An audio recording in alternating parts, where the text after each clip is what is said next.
Here's a letter I wrote to my friend and the poet Thomas R. Smith. I wrote this in June of 2003, and it says a lot about how I think about poetry. Dear Thomas, thank you so much for your time last Tuesday. I've realized how great it was to spend so many hours on poetry and related conversations with someone like you. How rare such evenings are for me. I went back to my studio and looked for my book by Heidegger. I haven't found it yet. I'll have to do more thorough searching. I have been reading John Scotus Erugena, an Irish monk and scholar from about 800 AD. He had a philosophy that could be viewed as an earlier version of Heidegger, if I'm remembering my Heidegger. As a monk, of course, he used the Bible for the basis of his philosophic investigations and elaborations. His view of nature was so tinged with sacredness that his work, The Divisions of Nature, was banned in the 14th century by the Pope. He's been called a pantheist, yet others say he is almost a pantheist. And theologians especially like to discredit his pantheistic tendencies. I agree that he is not a pantheist, but more than a pantheist. And he leans toward the old tribal ways, such as we've heard from Martine Prechtel. As I read your poem, Walking to Rocky Branch, I feel pulled in and pulled out of the natural images, as if there were gears spinning, and every so often a lever shifts my attention to another level of gears. A complex machinery of imagination is at work in the poem, and then, after my attention is carried so far, it is shifted for me by an unseen driver, and I'm suddenly in a lower gear, pulling my load of curiosity and intelligence and ignorance up an incline of focus. There is an increase in effort by my engine, and the gears aid me in my struggle to the hilltop. I tend to believe this driver is connected to the undersound we spoke of and you mention in your note. To carry the metaphor on, the driver is what gives us the unique undersound. The undersound is a manifestation of the driver. Words are the manifestation of the driver plus undersound plus intellect. That driver is, or could be, the soul before it manifests through the intellect. It is aware of the hidden machinery of things: poetry, music, mathematics, personal relationships, physical nature, other beings. And its presence somehow drives the machinery of a particular thing at a particular time. It definitely drives the intellect and the genitals. It can drive the Senate or a rose garden.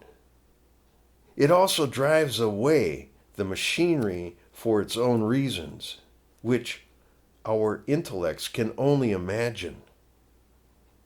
I put emphasis on imagination as being more important and closer to the driver than the intellect is. The unique combination of intellect and imagination is, for you and me, poetry. It could be any art form or creative work. This combination finds itself in the middle, the very middle of some dilemma. As Richard Broderick stated in his anti-war article in the Pioneer Press last February, we poets have Keats' negative capability. We poets also work at what Yeats worked at, bringing the soul to the mask. In other words, we try to live at a new and authentic level, the mask, which I understand as a new reality of creative imagination with direct contact with the world. In the midst of life's chaos, we become conscious of our personal driver.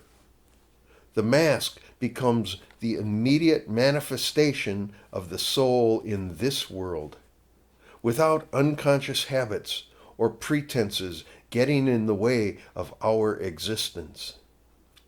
Yeats describes it as a more authentic image of the soul with awareness.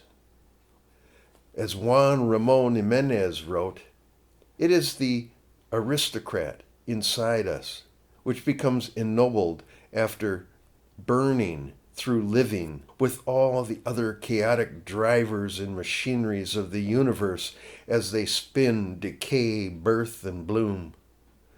We are aware and active in this seemingly discombobulated state.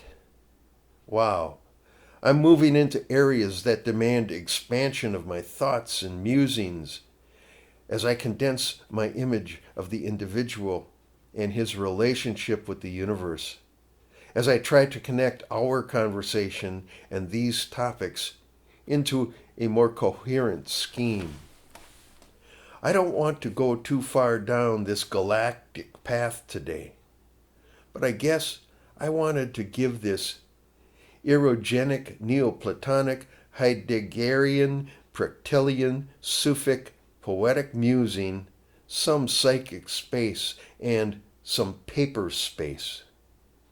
With your note and poem, you seem to play out this scheme. Your driver had a feel for Heidegger. Heidegger gave you a machinery to absorb with. That triggered your own gears to crank out imagery that was connected to your walk and your personal history. The irrationale of the poem triggers my driver. Through the work we do absorbing Heidegger or Erogena or other poems or art forms, we connect our various gears. Our unique drivers shift our imagination through the cycle of gears, and we travel a little further toward the time place where our soul and awareness are more directly involved with the world of being, whatever that may be. I'm battling too much abstraction here, so I'd better stop. Imagery and imagination that flows through the intellect brings us closer to the authentic life we want to live and express. Otherwise, we wouldn't be poets. Our drivers started us on these courses long, long ago. Whew. Thanks for letting me rattle on. It may not mean as much to you as for me, and I appreciate the forum to think out loud on paper. I'll see you soon, and many thanks, Tim. And here's Thomas's poem, Walking to Rocky Branch. Number 1. Mid-June, the valley still in early morning shadow, the dew white on the nettles, a drop pendant from the tip of each elm leaf. A heron standing in the tall grasses, brightened by first sun, gathers his gangly bundle, sails low like a pirate ship upriver. He comes to surprise me on my walks, and I him, again and again. Number 2. There is always a robin, Chaplin-esque, hopping along the path. The brambles with their hard green berries press close, though it's not quite their time. I love the loose fit of sand and rocks to shoe soles. Earth returns to our feet despite the hours spent on carpets. Why do we insist that the dead be present at our table for every meal? 3. Every day, with no help from us, presence cycles round to its former position as flower, bird, shadow. The doe is a stillness on slender legs the forest gives, then takes back.